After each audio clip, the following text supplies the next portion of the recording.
नहीं तुम्हें ध्रुव? आवाज नीचे लारा। सच में तुम्हारा दिमाग खराब हो चुका है। शक्तिहीन, बेकार, बकवास करने वाले, नालायक, पट्टू, एक नंबर के झूठे, अकड़ू और सबसे बढ़कर बहुत बुज़दिल हो तुम ध्रुव। बुज़दिल?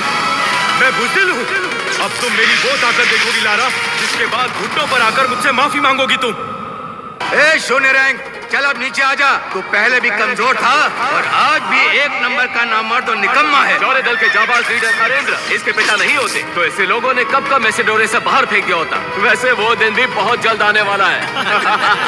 लोग ध्रुव को जलील कर रहे थे। लोगों के कड़वे शब्द बेशक ध्रुव को कांटों की तरह चुभ रहे थे, पर ध्रुव ने अपने आप को हौसला देते हुए कहा, आज शून्य रैंक का धब्बा हटाकर मैं फिर से एकलव्य बनूंगा और फिर मेरे बाबा का नाम पूरे शहर में इज्जत से लिया जाएगा। ध्रुव ने अपनी आंखें बंद करते हुए अपनी हथेली को शक्ति स्तंभ पर बने शक्ति चक्र पर रखा। तभी एक घोषणा ने सबके कान खड़े कर दी। ध्रुव का उम्मीद से खराब प्रदर्शन, तीसरा सितारा। ये नहीं हो सकता। मैंने इस साल भी कड़ी मेहनत की है।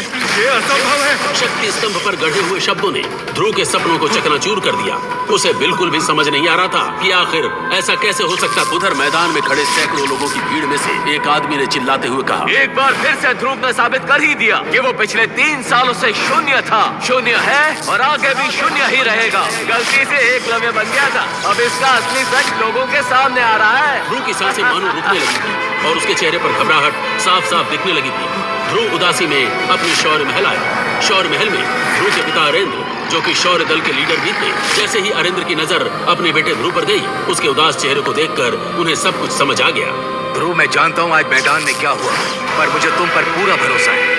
वो दिन दूर नहीं जब तुम एक बार फिर एकलव्य बनकर सबका मुंह बंद कर दोगे। ध्रुव जानता था कि उसके बाबा उसका मन रखने के लिए ये सब कह रहे हैं, और तभी अचानक एक बेहद खूबसूरत लड़की की एंट्री शौर्य महल के अंदर हुई। भला कि इस खूबसूरत लड़की का नाम लारा ज़ियान था, जो ध्रुव की मंगेतर भी थी।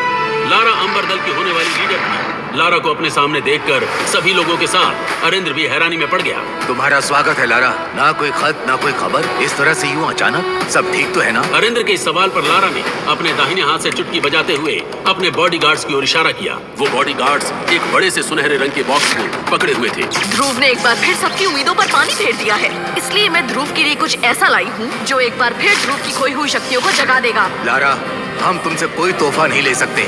रही बात ध्रुव की, तो वो कड़ी मेहनत कर ही रहा है। आज नहीं तो कल वो अपनी शक्तियाँ वापस बढ़ा ही लेगा। अरेंद्र की बात खत्म भी नहीं हुई थी और बॉडीगार्ड्स ने उस बॉक्स को खोल दिया। सभी को बॉक्स में नीले रंग की शरबत से भरी हुई बोतलें दिखाई दे रही थी। अरेंद्र ने उस शरबत की ओर हैरानी से देखते हुए कहा, करिश्माई शरबत, ये तो बहुत ही कीमती शरबत है। हम तुमसे इतना कीमती तोहफा बिल्कुल भी नहीं ले सकते लारा, और तुम इस मामले में इतना दखल क्यों दे रही हो? लारा ने देरी किए बिना तुरंत कोई सिविक सेंस है या नहीं?